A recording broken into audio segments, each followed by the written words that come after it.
Praise the lord. ప్రకటన గ్రంథము 13వ అధ్యాయం చదువుకుందాము. మరియు 10 కొమ్ములను 7 తలలను గల ఒక క్రూరముఖము సముద్రంలో నుండి పైకి వచ్చుట చూచితిని. దాని కొమ్ముల మీద 10 కిరీటములు, దాని తలల మీద దేవదూషణకరమైన పేన్లును ఉండెను. నేను చూసిన ఆ మృగము చిరుతపులిని పోలి ఉండెను. దాని పాదములు ఎలుగుబంటి పాదముల వంటివి, దాని నోరు సింహపు నోరు వంటిది. దానికి ఆ ఘటసర్పము తన బలమును, తన సింహాసనమును, గొప్ప అధికారము ఇచ్చెను. దాని తలలలో ఒకదానిని చావు దెబ్బ తగిలినట్టుండెను.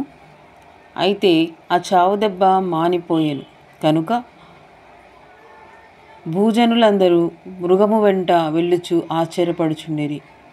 ఆ మృగమునకు అధికారమిచ్చినందున వారు ఘటసర్పమునకు నమస్కారము చేసిరి. మరియు వారు, ఈ మృగముతో సాటి ఎవడు, దానితో యుద్ధము చేయగలవాడెవడు అని చెప్పుకొనుచు ఆ మృగమునకు నమస్కారము చేసిరి. డంబపు మాటలను, దేవదూషణలను పలుకు ఒక నోరు దానికి ఇయ్యబడెను. మరియు 42 నెలల తన కార్యము జరపనధికారము దానికి ఏర్పాటాయెను. గనుక దేవుని దూషించుటకును, ఆయన నామమును, ఆయన గుడారమును, పరలోక నివాసులను దూషించుటకును అది తన నోరు తెరిచెను. మరియు పరిశుద్ధులతో యుద్ధము చేయను వారిని జయింపను దానికి అధికారం ఇయ్యబడెను. ప్రతి వంశం మీద, ప్రతి ప్రజ మీద, ఆయా భాషలు మాట్లాడు వారి మీద, ప్రతి జనము మీదను అధికారము దానికి ఇయ్యబడెను.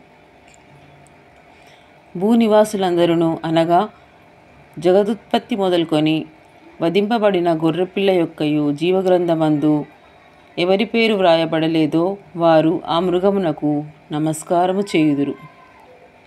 ఎవడైనను చెవిగలవాడైతే వినుగాక. ఎవడైనను చెరపట్టవలెనని యున్న ఎడల వాడు చెరలోనికి పోవురు.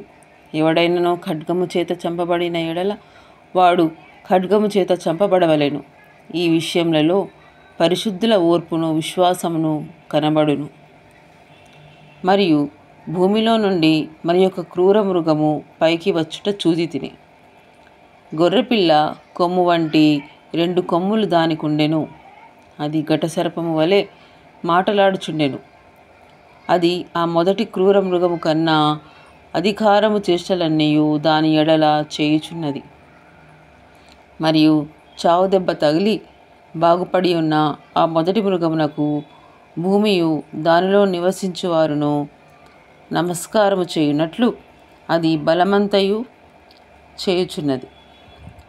అది ఆకాశము నుండి భూమికి మనుష్యుల ఎదుట అగ్ని దిగి వచ్చినట్టుగా గొప్ప సూచనలు చేయుచున్నది. కత్తి దెబ్బ తినియు బ్రతికిన ఈ క్రూరమృగమునకు ప్రతిమను చేయవలెనని అది భూనివాసులతో చెప్పుచు ఆ మృగము ఎదుట చేయుటకు తనకియ్యబడిన సూచనల వలన భూనివాసులను మోసపుచ్చుచున్నది. మరియు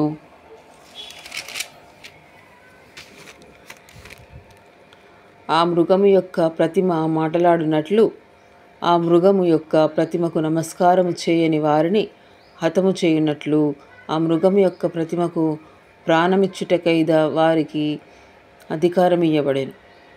కాగా కొద్దివారు కానీ, గొప్పవారు కానీ, ధనికులు కానీ, దరిద్రులు కానీ, స్వతంత్రులు కానీ, దాసులు కానీ అందరూ తమ కుడి చేతి మీదనైనను తమ నొసటనైనను ముద్ర వేయించుకొన్నట్లు ఆ ముద్ర అనగా ఆ మృగము పేరునైనను దాని పేరిట సంఖ్యయైనను గలవాడు తప్ప క్రయ విక్రయములు చేయుటకు మరి ఎవరికిని అధికారము లేకుండానట్లు అది వారిని బలవంతము చేయుచున్నది.